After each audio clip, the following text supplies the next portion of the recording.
Hey everyone, it's Gary, and today I want to show you a really cool little trick using Photoshop to help you create better graphics. Now, as I've told you before, I am not a graphic designer. I'm horrible at it. I barely know how to use Photoshop, but I've picked up some tricks that are extremely useful, and I want to show you how to do it because these things really aren't online. And, frankly, a lot of these high-end designers probably already know this. It's so simple for them that they don't tell anyone about it. So if you want to know a good trick, keep watching. You know I always use Snagit, so I'm going to jump right into this thing. I actually have to get this done for a YouTube cover, so you're going to watch me get actual work done as I'm doing it. All right. Now for YouTube, I need a 1280 by 720 graphic, so 16 by 9, right? And I like this graphic, but there's a problem with it. It's too tall and not wide enough. So there's a couple things I could do. I could crop it, and I can bring this down a little bit.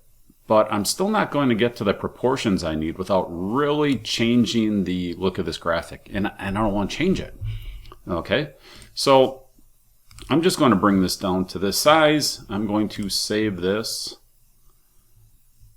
Again, I'm using Snagit to do this initial work. And a lot of times I'll just use Snagit and nothing but Snagit. That'll be all I use. It's kind of like a Photoshop for dummies. But it works great for making graphics and doing all sorts of little things without running off to a real designer to get these things done, because you need a lot of them and you need them done in a very quick or short amount of time. All right, so we'll call this okay,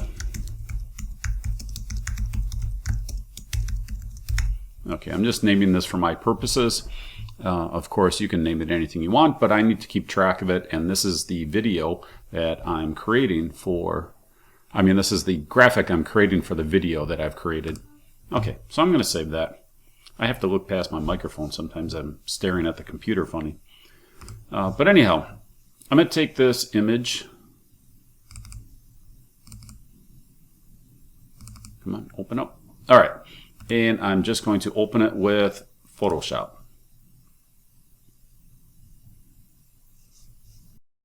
While that is opening, I'm going to bounce back here. The reason I have to alter this image the way I'm going to do it is it's hard to see, but this is all shaded. It's not a constant color. It's not a solid color. If this were a solid color, I could easily just say, look, I'm going to change my canvas color, change canvas color, and then just do a eyedrop, get the color code, and apply it. Now, I would then just pull this out, and it would be the right size. I wouldn't have to do anything. Okay, but what you can see now, and I hope this shows up in the video, but there's a line here because this is a gradient. This is not a solid color from the top to the bottom. If it were, this would be really easy. I think on this side it might be a solid color. Let me see what happens. Yeah, I think it is, but it's a different color. So this creates a big problem when you want to change the size of the graphic, and you've got to manipulate it. But Photoshop takes care of this problem for me, because now when I come in here and I want to resize this, all I have to do is I'll do the same thing. I'll come into crop tool. And now what I'm going to do is the reverse though. I'm not going to make it smaller, I'm going to make it bigger. So I'm going to bring it out to here.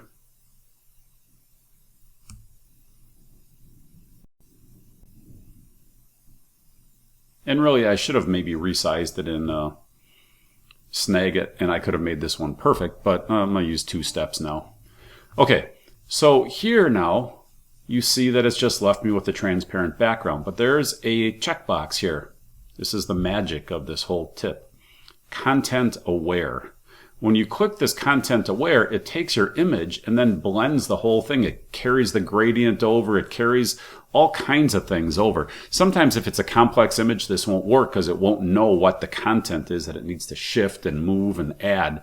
But I've even had rows of lights, and then it will actually take those rows of lights and add to it and keep it in the same perspective and everything. It's really amazing.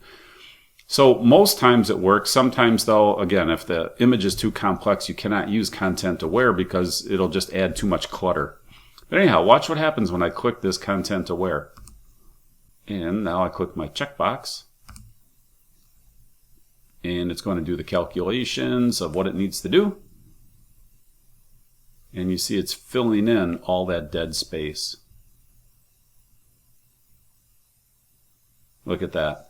Now you see how it puts that gradient in, and it just looks perfect. I mean, there's no way to tell that I just made this picture bigger. None at all. I mean, it's absolutely perfect. So now I'm just going to come in and image size. And I want 1280, except I don't want to do it that way. I want to do it the opposite way. I go 720, and now my picture is going to be a little bit too big. But that's okay, because I've added a whole bunch of extra space here. And hit OK. Now it shrinks it down. I'll make it just a little bit bigger to work on it. Okay. And now what I'm going to do is actually I want to shrink this down a little bit. I want to get this down to 1280 by 720. So now I'm just going to come in and it's going to show me my size.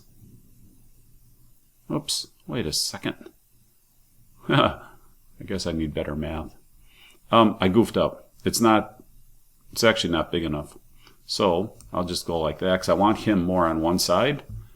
And I'm going to come this way.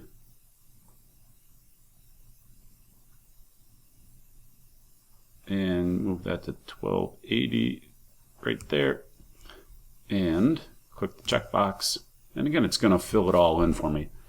There. Absolutely perfect. The image is absolutely perfect. You can't tell I did anything to it. Photoshop just did this all on its own. And I really didn't do anything. I just checked the box and then, cropped the image and it filled in everything for me. No magic that I have personally. It's all in the software. So this is a great tool if you're manipulating images and you want to keep sizes, and this content aware thing is just phenomenal, especially for expanding images like this. It has the same content aware when you're cutting this out. If I wanted to cut this guy out, I could do the same type of click, one checkbox, and it would cut out automatically, and it would be so close to perfect. There's a little touch-up that needs to be done once in a while when you've got a similar background to the subject that you're cutting out. Like, for example, it might not be perfect down here because you got black pants on a black background, and maybe right here that might be a little trouble. Maybe up by his hair, maybe, but the AI that they're using in Photoshop is taking care of this for you. So if you're not using Photoshop because it's too intimidating, trust me, I get it, but just this function alone will save you so much time and so much effort and make it so you can use a lot more images from stock imagery than you can without Photoshop. All right, this is Gary helping you sell more faster, and you have a great day. Bye now.